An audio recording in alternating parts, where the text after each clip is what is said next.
Dans cette vidéo, nous allons continuer notre exploration de Gutenberg et nous allons découvrir des nouveaux blocs. Nous avons passé pas mal de temps avec les blocs paragraphes et les blocs images, car ce sont les blocs les plus importants. Et la plupart des nouveaux blocs que nous allons découvrir souvent font référence aux images et aux paragraphes à l'intérieur de leur composition. Avant de démarrer, nous allons faire un retour rapide concernant les images.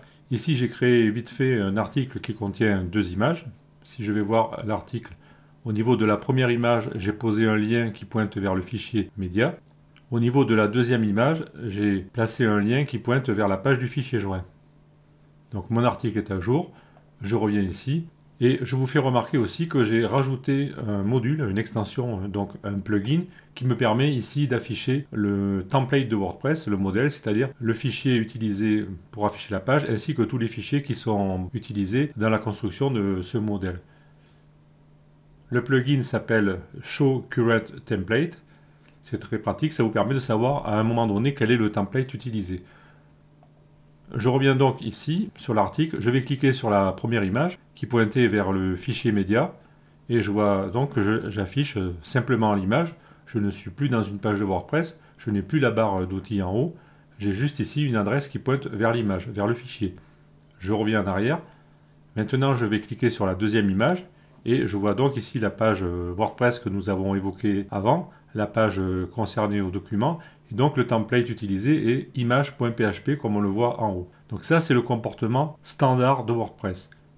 Maintenant, au niveau des extensions, j'ai aussi installé un autre module qui s'appelle Simple Lightbox. Ici, je vais l'activer comme ceci.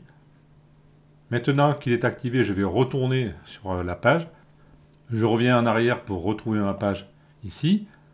Dans le doute, ici, je vais recharger la page pour être sûr d'afficher la dernière version. Et maintenant, lorsque je vais cliquer sur une image qui contient un lien, quelle que soit la destination du lien, je vais afficher une lightbox, comme ceci. Donc là, je mets en pause. C'est-à-dire que maintenant, l'image va s'afficher par-dessus la page existante. Le plugin va récupérer à la fois la légende et la description.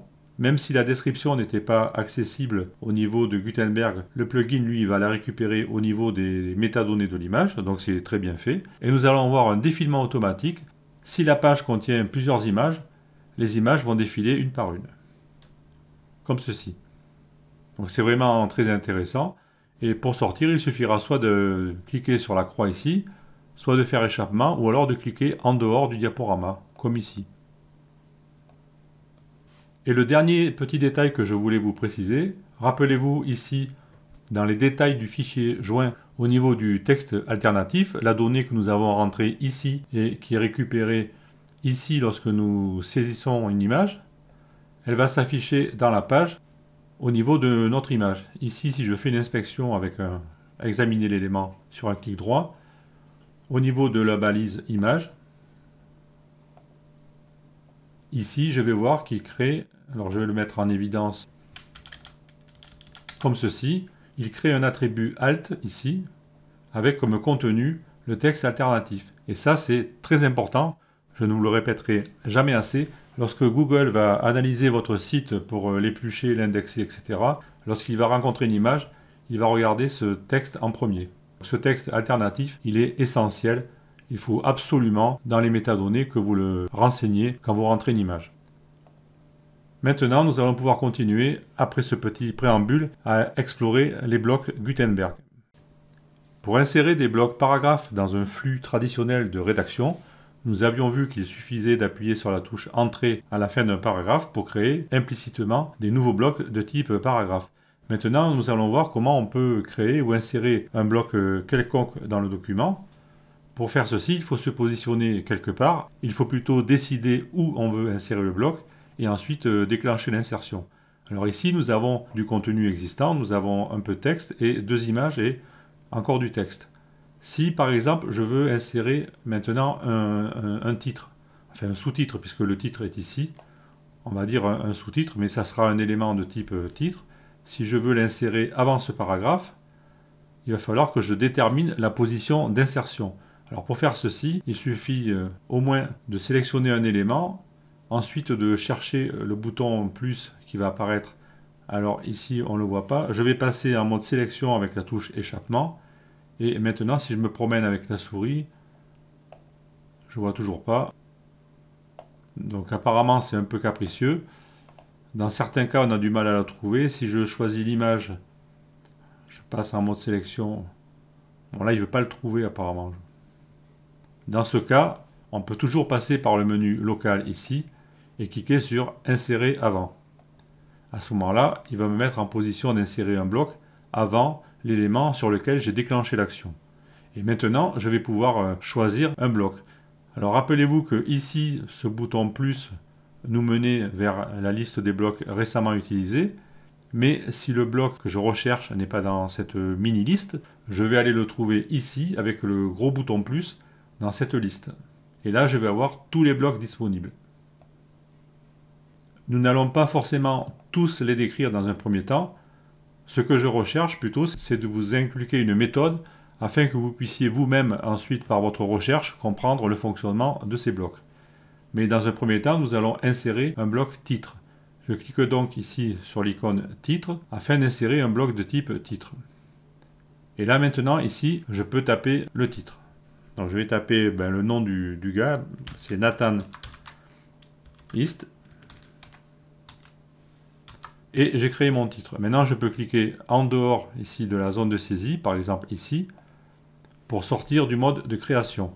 Mon bloc est créé. Je peux le vérifier ici dans le mode contour.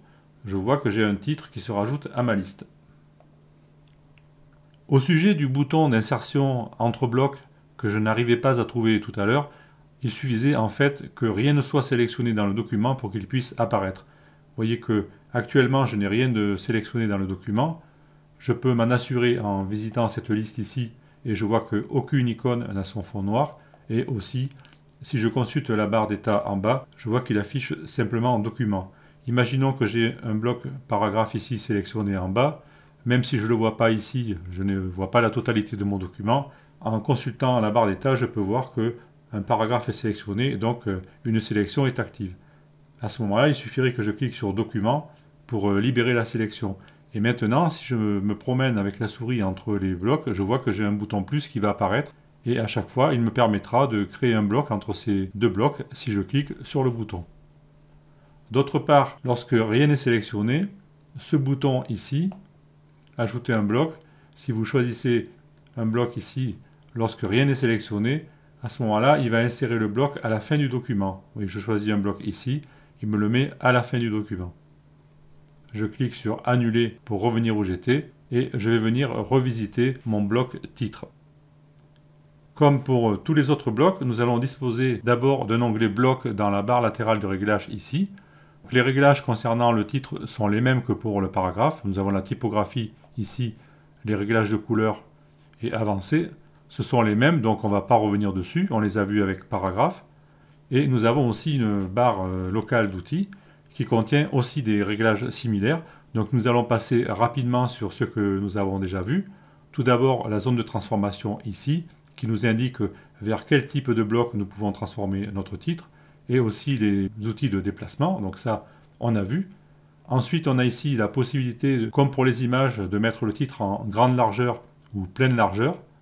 Par contre il y a une petite distinction, ici au niveau de l'image, nous l'avions ici mélangé avec l'alignement. Alors que pour le titre on va raisonner de façon différente. La grande largeur et la pleine largeur sont à part et l'alignement est à part. C'est-à-dire qu'on va pouvoir avoir un titre sur grande largeur. Par exemple, je vais choisir grande largeur ici. Et je vais mettre Nathan East, bassiste de studio, par exemple. Enfin, il ne fait pas que ça, mais il est réputé pour ça. Et je peux aussi centrer ce texte. Il faudrait que je mette un peu plus de caractères pour que je me rende compte. Bassiste de studio, très talentueux. Oui. Voilà. On voit que mon titre, maintenant, il va s'étendre et il va être centré. Si je l'aligne à gauche, il va être aligné à gauche. Si je l'aligne à droite, il va être aligné à droite. Ici, l'alignement du texte et la faculté de se mettre en pleine ou grande largeur, ce sont deux options différentes. Donc, je vais rester en grande largeur. je vais mettre à jour l'article et je vais aller voir ce que ça donne sur le site. Voilà ce que j'ai pour l'instant. Donc je reviens dans Gutenberg.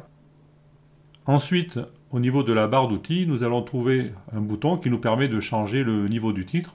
Si je clique sur ce bouton, je vois qu'il me propose tous les niveaux entre H1 et H6, qui sont les niveaux normalisés de titre au niveau de HTML. Et vous remarquez aussi que par défaut, sans que je lui demande rien, il a choisi un titre de niveau H2. Mais je peux, si je le veux, mettre un titre de H1, comme ici. Je vais revenir en H2.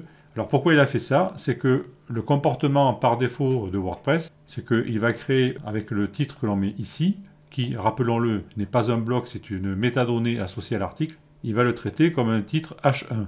Si je mets à jour ici, si je reviens dans l'article, et si je fais une interrogation, examiner l'élément sur le titre, je vois que WordPress a créé un titre ici de type H1. C'est la norme. L'élément de titre le plus élevé dans le document doit être un H1. Après, dans certains cas, on vous dit que dans une page web, il ne doit y avoir qu'un seul H1 et que tout le reste doit être des sous-titres, c'est-à-dire des H2 suivis par des H3, etc. Alors ça, c'était absolument vrai il y a 10 ans, mais depuis quelque temps, avec l'évolution du HTML5, on a des nouvelles balises qui apparaissent, des balises sémantiques, section, article, main, etc. Et dans certains cas, on peut réintroduire des titres H1 dans les sous-entités HTML. Tout ça, c'est un domaine spécifique. Si vous ne voulez pas prendre de risques dans vos documents, laissez le titre H1 se mettre tout seul automatiquement et commencez vos documents avec des titres H2. Ensuite, si vous mettez un sous-titre à l'intérieur de ce document ici, vous mettrez un H3 par exemple.